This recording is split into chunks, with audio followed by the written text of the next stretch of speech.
My name is David, and I had been married to Mary for 23 years. Our marriage was often seen as the epitome of happiness and stability. Friends and family looked up to us, seeing in our relationship a model of enduring love and mutual respect. We had weathered the typical storms that come with long-term commitments, financial struggles, raising children, the occasional disagreements, but through it all, we remained a united front, or so it seemed. Mary and I met in college, a classic story of young love blossoming into a lifelong partnership. We built a life together from the ground up, facing challenges and celebrating triumphs as a team. Our 3 children, now grown, were a testament to our dedication and shared values. We had our routines, our inside jokes, and a deep understanding of each other's quirks and preferences. To the outside world, we were the perfect couple, the ones who had figured out the secret to a lasting marriage. However, beneath the surface, things were not as idyllic as they appeared. Over the past few months, I had started to notice subtle changes in Mary.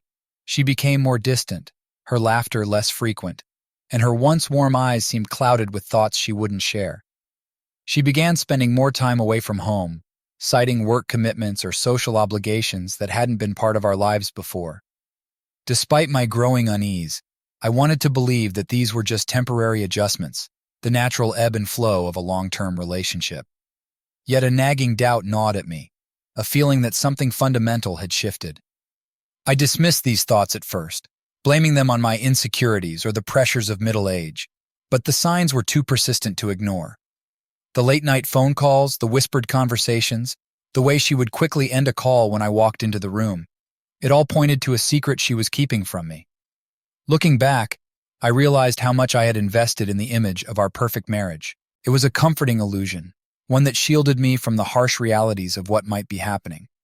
I clung to the hope that we could work through whatever was causing this rift, that the foundation we had built over 2 decades could withstand any storm.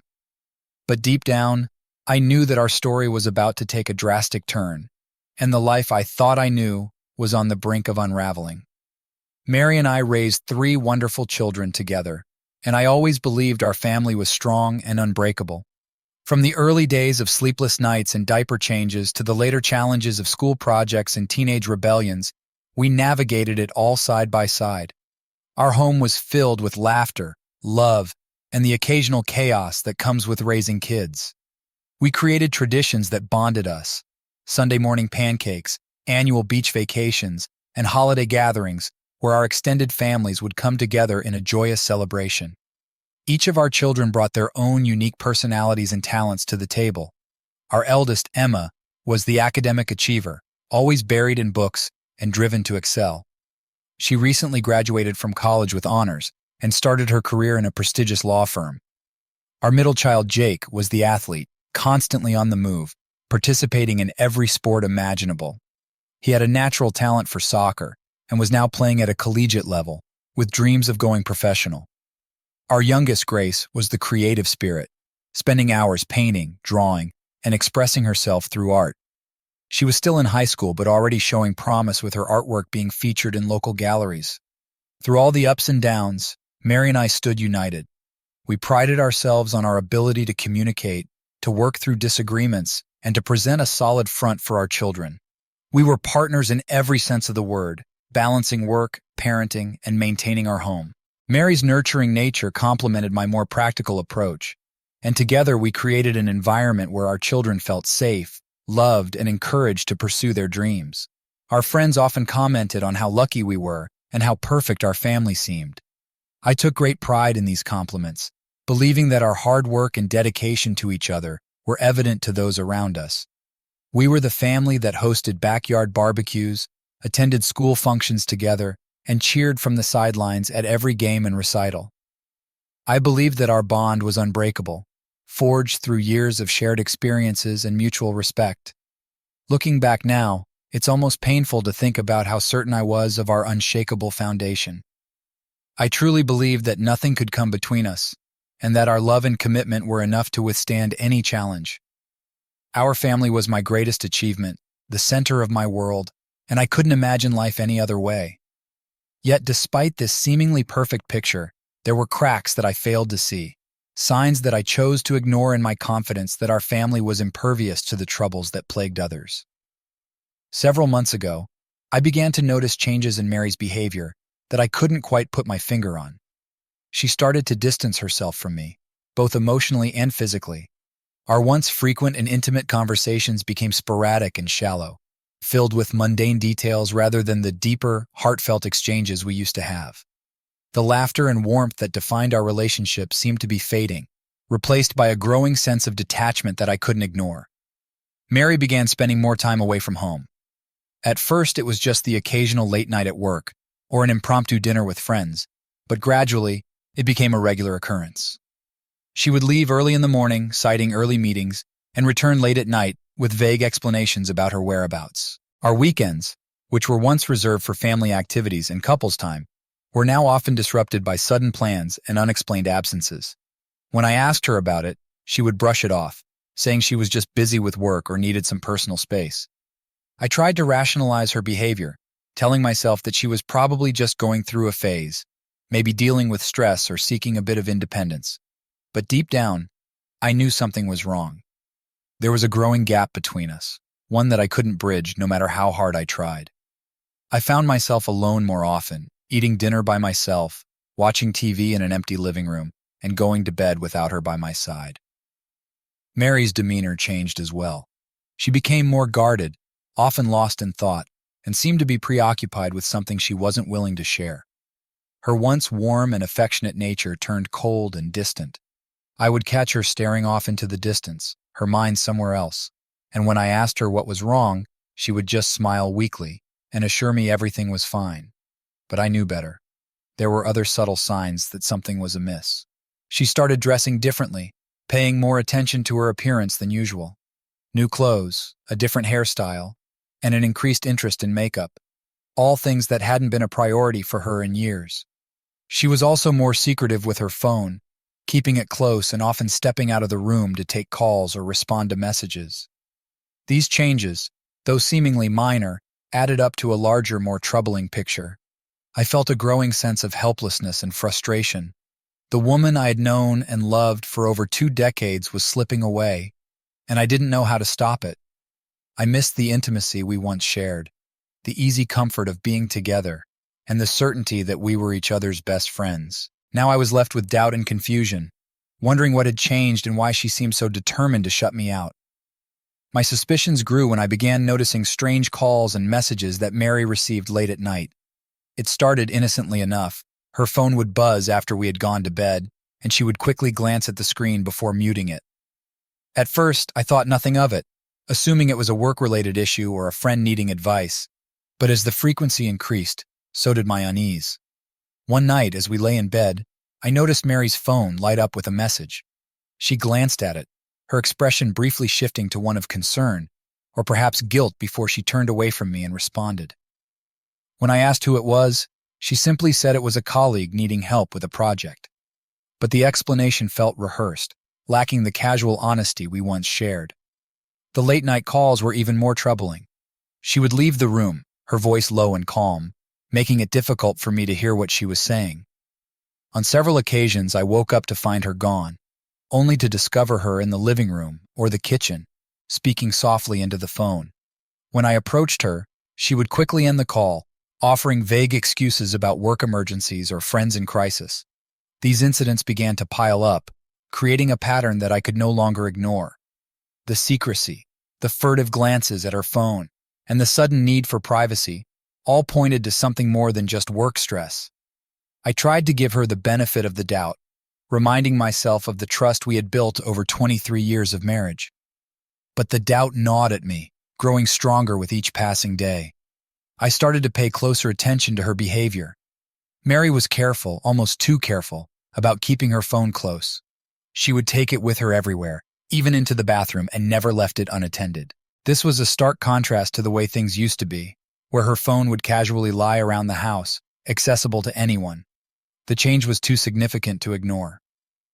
One evening, after she had gone to bed, I decided to check her phone. I knew it was a breach of trust, but I felt desperate for answers. Unfortunately, she had set a new passcode, one I didn't know. This only heightened my suspicions. What was she hiding that necessitated such secrecy? My mind raced with possibilities. each more troubling than the last. I began to notice other signs as well. She would occasionally receive calls that she wouldn't answer in my presence, letting them go to voicemail instead.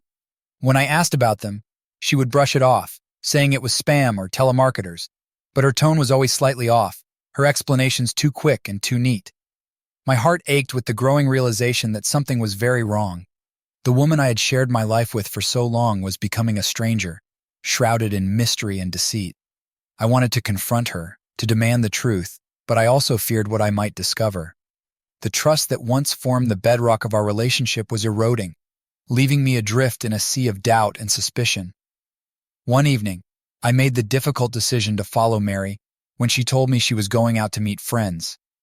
The doubts and suspicions had become too overwhelming, and I needed to know the truth, no matter how painful it might be. As she prepared to leave, I pretended to be engrossed in a book, my heart pounding with anticipation and dread.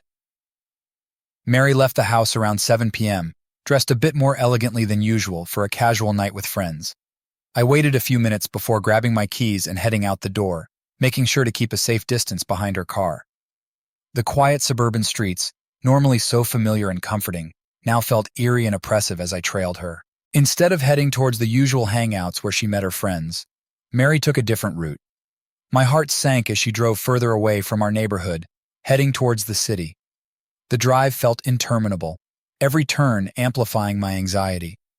Finally, she pulled into the parking lot of a small upscale restaurant that I didn't recognize. I parked a few spots away and watched as she got out of the car.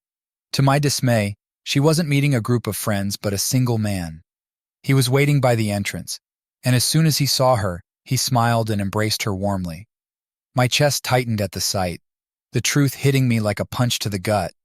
This was no innocent meeting. They went inside the restaurant and I debated what to do next. Part of me wanted to storm in and confront them, demanding answers in front of everyone. But another part of me, the part that had loved Mary for over 2 decades, held back. I needed more than just a public scene.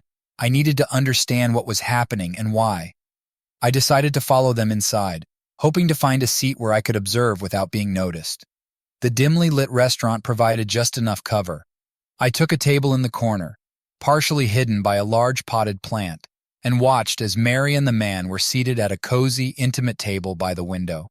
They talked animatedly, their faces illuminated by the flickering candlelight. Mary's laughter, once a source of joy for me, now felt like a dagger to the heart. She looked happy, more relaxed, and animated than she had been in months. The man reached across the table, taking her hand in his, and I felt a wave of nausea wash over me. The scene played out like a twisted nightmare. They shared a bottle of wine, their conversation punctuated by smiles and lingering glances. It was clear this wasn't their first meeting. There was a familiarity, an ease between them that spoke volumes. My mind raced with questions. Who was he? How long had this been going on? What did he have that I didn't? As I sat there, a painful realization set in. The life I thought I knew, the marriage I believed was unbreakable, was crumbling before my eyes. The betrayal cut deep, not just because of the infidelity, but because of the deception, the lies, and the erosion of trust. I watched them for as long as I could bear, my heart breaking with each passing moment. Eventually, I slipped out of the restaurant, the weight of the truth pressing down on me. That night I marked the beginning of a painful journey. I knew I couldn't ignore what I had seen, and confronting Mary was inevitable. The perfect life we had built was shattering, and I needed to find out why. My heart shattered into 1,000 pieces when I realized that Mary had betrayed me and our family. Watching her with that man, seeing the intimacy and affection they shared, was like a knife twisting in my chest. The woman I had loved for over 2 decades, the mother of my children, was leading a double life. The shock and pain were almost unbearable. Everything I thought I knew, everything I had built my life around, was crumbling before my eyes. I felt a profound sense of loss, as if the ground beneath my feet had given way. The betrayal wasn't just about the affair. It was about the lies, the deceit, and the destruction of the trust we had built over the years. I thought about our children, our home, our shared memories, and the future we had planned together. All of it is now tainted by this terrible discovery. The anguish was overwhelming, and I felt as if I were drowning in a sea of despair. Despite the raging storm of emotions inside me, I knew I had to keep my composure. Confronting Mary in the restaurant, in front of strangers and possibly causing a scene, would not give me the answers I needed. I needed to approach this with a clear head, to understand why she had done this and what it meant for our future. So, I made the painful decision to leave the restaurant quietly and go home to wait for her return. The drive home was a blur.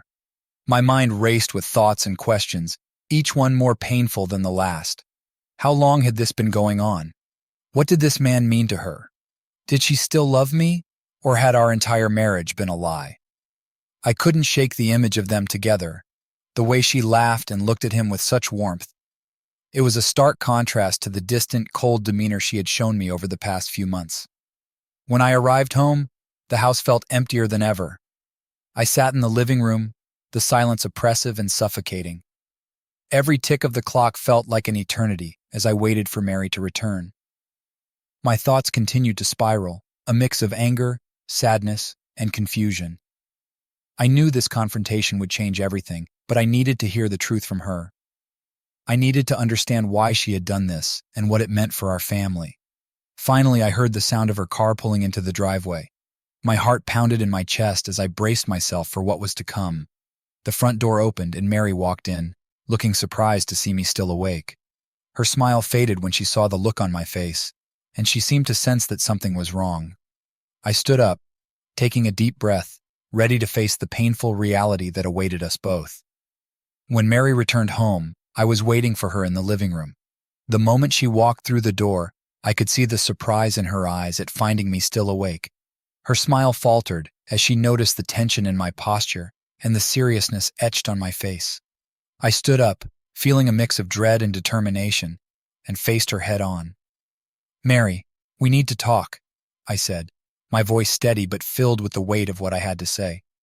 She looked at me warily, sensing that something was terribly wrong. "What is it, David?" she asked, trying to maintain a casual tone, but her eyes betrayed her anxiety. "I followed you tonight," I began, watching her reaction closely. Her eyes widened slightly, and she took a step back, her breath catching in her throat. "I saw you with him, Mary. I saw everything." For a moment there was silence, the air thick with tension.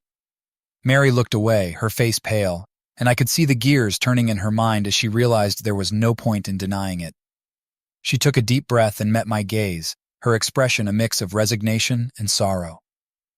"David, she started, but I cut her off. "Don't," I said, my voice breaking slightly. "Don't try to explain it away. I want the truth, Mary. Just tell me the truth." She looked down at the floor, her shoulders slumping as if a heavy burden had been placed on them. "I'm sorry, David. I never wanted to hurt you or the kids. But yes, I've been seeing someone else." The words hit me like a sledgehammer, even though I had already known the truth. Hearing her admit it out loud made it all the more real and devastating. My mind raced with 1,000 questions, but one stood out above all others. "Why?" I asked, my voice barely more than a whisper. "Why did you do this to us?" Mary sighed deeply, finally raising her eyes to meet mine. "I don't know where to start. It's not that I stopped loving you or the kids, but somewhere along the way, I felt lost. I felt like I was suffocating in our life, like I had lost a part of myself. When I met him, it was like I could breathe again. I didn't mean for it to go this far." Her words cut deep, each one a reminder of how far we had drifted apart. I wanted to be angry, to yell and scream, but all I felt was an overwhelming sadness. The life we had built together was falling apart, and I didn't know how to stop it. "Do you love him?" I asked, dreading the answer. She hesitated, and that hesitation spoke volumes. "I don't know," she finally admitted. "What I do know is that things can't go on like this. We can't go back to how things were." I felt a hollow ache in my chest, the reality of our situation sinking in. "What about the kids? What about our family?" I asked, my voice cracking. "I don't have all the answers, David," she said softly, "but I think we both need to figure out what we want and what's best for everyone." As we stood there, the enormity of what lay ahead loomed over us. There were no easy answers, no quick fixes. The trust had been shattered, and the path forward was uncertain. But one thing was clear. Our lives would never be the same again. The following morning, I decided to file for divorce. The weight of the betrayal was too heavy to bear, and I knew that continuing the marriage was no longer an option. The pain of what had happened was raw and fresh, and I couldn't see a way to rebuild the trust that had been so irrevocably broken. I contacted a lawyer, gathered the necessary documents, and began the legal process that would end our 23-year marriage. The news of the divorce came as a shock to our children. They had always seen our family as a united front, and the revelation that their mother had been unfaithful was something they could scarcely comprehend. The day I told them was one of the hardest of my life. I gathered them in the living room, trying to remain calm and composed despite the turmoil inside me. "We need to talk," I said, my voice wavering as I struggled to find the right words. My heart ached to see their confused and concerned faces. Their reactions were a mix of disbelief, anger, and sadness. Our oldest, Jessica, who was just finishing college, looked at me with tear-filled eyes. "Dad, is this some kind of joke? Mom wouldn't do that." I shook my head, feeling the sting of their reactions deeply. "I wish it were a joke, but it's not. Your mother and I, we're getting a divorce." The words hung heavy in the air, and I watched as their faces fell. The pain of seeing them hurt was almost too much to bear. Our youngest, Daniel, who was just entering high school, broke down completely. "Why, Dad? Why is this happening?"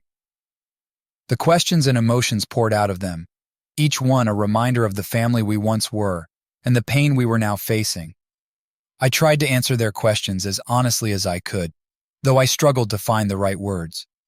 I told them that their mother and I had grown apart and that I had made the decision to end the marriage.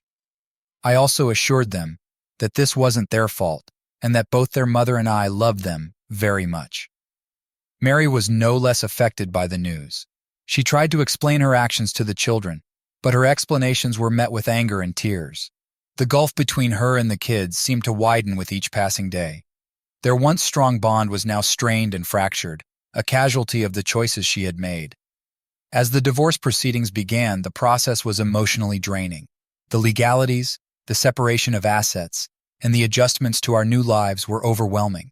But the hardest part was watching the impact on our children. Their sense of security and stability had been shattered, and no amount of legal paperwork could fix that. Through it all, I focused on supporting them, trying to be a pillar of strength, even when I felt like I was crumbling inside. I made sure they knew they could talk to me about anything, that their feelings were valid, and that I was there for them no matter what. The road ahead was uncertain and fraught with challenges, but my primary concern was to help them navigate this painful transition and find a way to heal. As the divorce process dragged on and the pain of betrayal lingered, a dark, unsettling thought began to take shape in my mind. I wanted Mary to understand the depth of the hurt she had caused, to feel the same anguish that had consumed me since discovering her infidelity. The idea of revenge, though deeply unsettling, seemed to offer a way to balance the scales of justice, however misguided that might have been. I started to formulate a plan, carefully crafting each step to ensure that it would have the impact I desired. The process wasn't born out of a desire for real harm, but from a need to assert some form of control over a situation that had left me feeling powerless. My goal was not to destroy her, but to make her face the consequences of her actions in a way that would resonate with her.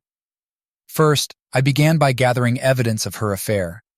I had already seen enough to confirm her infidelity, but I wanted to ensure I had a comprehensive record of everything. This included saving copies of messages, emails, and any other relevant documents that could substantiate my claims. I also made sure to document the emotional and financial impact of her actions on our family, creating a detailed account of how her betrayal had affected our lives. Next, I reached out to a private investigator to gather more information on Mary's activities and her relationship with the man involved. I wanted to have a complete picture of the situation, including any potential details that could be used to make her confront the full scope of her actions. This step was crucial in ensuring that my plan was thorough and impactful. I also started to consider how to use this information strategically. My initial thought was to confront Mary with all the evidence in a way that would force her to see the pain she had inflicted. I envisioned a meeting where I would lay out everything, detailing how her actions had torn our family apart. I wanted her to experience the shock and realization that had so profoundly affected me. In parallel, I began to think about how to leverage this situation in the divorce proceedings. I consulted with my attorney about how the evidence of her infidelity could influence the settlement and custody arrangements. While I wanted to avoid making this about revenge in the legal sense, I was determined to ensure that her actions would have repercussions. The idea of revenge also extended to the emotional realm. I considered ways to subtly make her aware of the impact she had on me. This wasn't about public humiliation or seeking to hurt her, but about making her reflect on her choices and understand the depth of her betrayal. It was a way to balance the emotional scales, to ensure she was not entirely insulated from the consequences of her actions. Throughout this process, I struggled with my own emotions. The plan for revenge was a double-edged sword, offering a sense of control but also adding to my turmoil. I questioned whether this path would bring me any real satisfaction, or if it would merely prolong my suffering. Despite these doubts, the desire for Mary to face the reality of her actions remained a powerful motivator. In the end, my plan was not about destroying Mary, but about making her confront the truth and understand the pain she had caused. It was an attempt to reclaim some sense of justice in a situation where I felt powerless and betrayed. The road ahead was uncertain, and I knew that this approach might not bring the resolution I sought, but it was a way to channel my anguish into something actionable, a way to wrestle with the shattered pieces of my life. Amid my emotional turmoil and the intricate plans I was developing, I focused on securing a fair settlement through the divorce process. The need to achieve a favorable division of assets became a priority as I navigated the legal landscape with my attorney. My goal was to ensure that I received a substantial portion of our shared property and assets, reflecting the sacrifices I had made over the years and compensating for the profound disruption to my life. I began by meticulously documenting and organizing all our financial information. This included compiling records of our income, expenses, investments, savings, and any other relevant financial documents. I wanted to present a clear and comprehensive picture of our financial situation to ensure that I could negotiate from a position of strength. This also involved reviewing joint accounts, property deeds, and investment portfolios to understand the full scope of our assets. With my attorney's guidance, I identified key areas where I could push for a more favorable division. We focused on aspects such as retirement accounts, real estate holdings, and high-value personal property. I aimed to secure a fair share of these assets, considering not only their current value, but also their potential future growth. The objective was to achieve a settlement that would provide me with financial stability and a sense of justice. Negotiations with Mary's legal team were intense. I was determined to stand firm on my demands, understanding that this was a crucial phase in the divorce process. My attorney and I prepared thoroughly for each negotiation session, anticipating potential counterarguments and strategizing our responses. I wanted to ensure that we presented a compelling case for why I deserved a larger share of the assets, based on the impact of Mary's actions and the contributions I had made throughout our marriage. The process of dividing our property was complicated, with both tangible and intangible assets to consider. We had to address everything from our family home to personal possessions and even future earnings. I worked closely with my attorney to ensure that each item was accounted for and that I was not overlooking any potential sources of value. Throughout this phase, I was also mindful of the impact the settlement would have on my future. I wanted to ensure that the division of assets would provide me with a solid financial foundation as I moved forward. This meant carefully evaluating each offer and counteroffer and making decisions that would help me achieve long-term stability. Despite the intense emotions involved, I maintained a focus on the practical aspects of the divorce. I understood that securing a fair settlement was a crucial step in regaining control over my life and moving past the pain of betrayal. The legal preparation was demanding, but it was essential for achieving the resolution I sought. As the negotiations progressed, I remained resolute in my goal of achieving a fair division of assets. Each step in the legal process was a step toward reclaiming my sense of justice and ensuring that the fallout from Mary's actions would have tangible consequences. The final settlement would mark a significant moment in my journey toward rebuilding my life and finding closure after the upheaval caused by her infidelity. In the aftermath of the divorce proceedings, I turned my focus to Mary's lover. It wasn't enough for me to feel a personal sense of justice. I needed Mary's lover to face the consequences of his actions as well. I embarked on a quest to gather as much information as possible about him, determined to make sure he understood the impact of his betrayal. Through various means, I uncovered detailed information about her lover, his background, his family, and his professional life. I discovered his name was Mark Thompson, and he had a family of his own. The realization that his actions had not only hurt me, but also potentially endangered his family was a bitter pill to swallow. However, I believed that his family had a right to know the truth. I composed a detailed account of the affair, including evidence of his involvement with Mary. With this information in hand, I contacted his spouse, reaching out to her through email and phone calls. I wanted to ensure that she received the information clearly and respectfully, despite the difficult nature of the message. My goal was not to seek retribution, but to offer her the truth, allowing her to make informed decisions about her own life. The conversation was tense and emotional. Mark's spouse, Susan, was initially in disbelief, but as I presented the evidence, she began to grasp the full scope of the situation. Her reaction was one of profound shock and sadness. I offered my apologies for the distress I was causing, but emphasized that I felt it was important for her to know the truth. In addition to exposing Mark's infidelity, I decided to orchestrate a public revelation of Mary's betrayal. I organized a gathering of friends and family, an event that was framed as a social occasion but had a deeper purpose. The venue was carefully chosen, a place where people we both knew would be present, ensuring that the truth would be revealed in a setting that could not be easily dismissed. At the event, I prepared a presentation that included a summary of the evidence I had gathered. With a heavy heart and a sense of resolve, I addressed the guests, laying out the details of Mary's affair and the impact it had on our family. The room was filled with gasps and murmurs as I spoke, and I could see the shock and discomfort on the faces of those who had gathered. Mary's reaction was one of anger and humiliation. She tried to defend herself, but the overwhelming evidence and the presence of our shared acquaintances made it clear that there was no escaping the truth. The public revelation was a bitter form of justice, but it was also a way to assert that the consequences of her actions extended beyond our personal lives. The event left a lasting impact on everyone involved. For me, it was an attempt to reclaim some sense of control and to make sure that Mary's betrayal did not go unnoticed. The public humiliation was not something I took pleasure in, but it was a necessary step in my journey toward healing and moving forward from the pain that had been inflicted upon me. In the days following, I reflected on the choices I had made and the outcomes they produced. The public exposure and the disclosure to Mark's family were meant to serve as a form of justice, but they also highlighted the deep emotional scars left by Mary's betrayal. As I continued to navigate the aftermath, I was determined to focus on rebuilding my life and finding a way to heal from the wounds that had been inflicted upon me and my family. As the divorce was finalized and the dust began to settle, I found myself at a crossroads, poised to begin a new chapter in my life. The end of my 23-year marriage marked the end of a significant era, but it also opened the door to possibilities I had not fully considered before. The journey had been tumultuous and painful, but it had also been transformative, pushing me to reevaluate my life and emerge stronger and wiser. In the immediate aftermath, I focused on my healing. I sought therapy to work through the emotional scars left by Mary's betrayal and the public fallout that had accompanied our separation. Through these sessions, I began to understand the depth of my resilience and to process the profound hurt I had endured.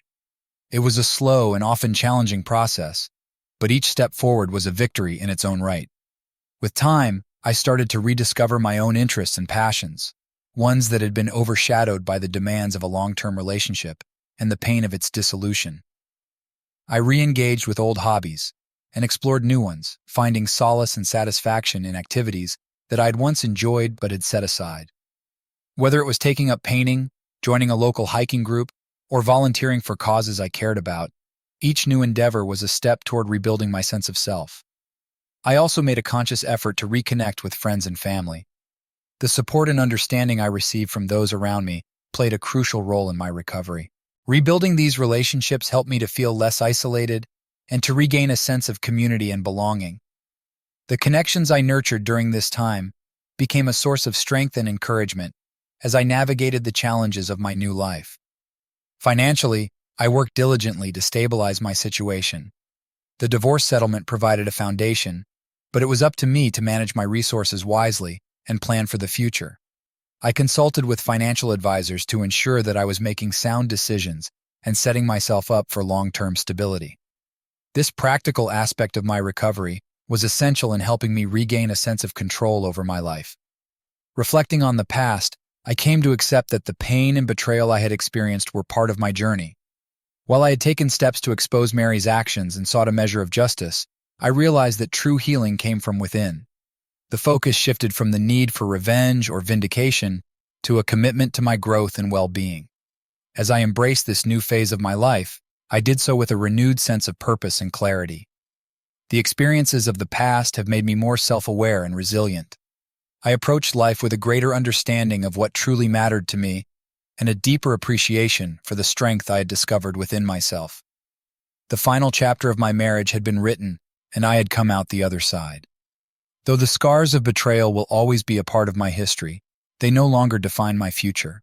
I was ready to embrace the opportunities and challenges that lay ahead, confident that I had the strength and wisdom to build a fulfilling and meaningful life, free from the shadows of the past.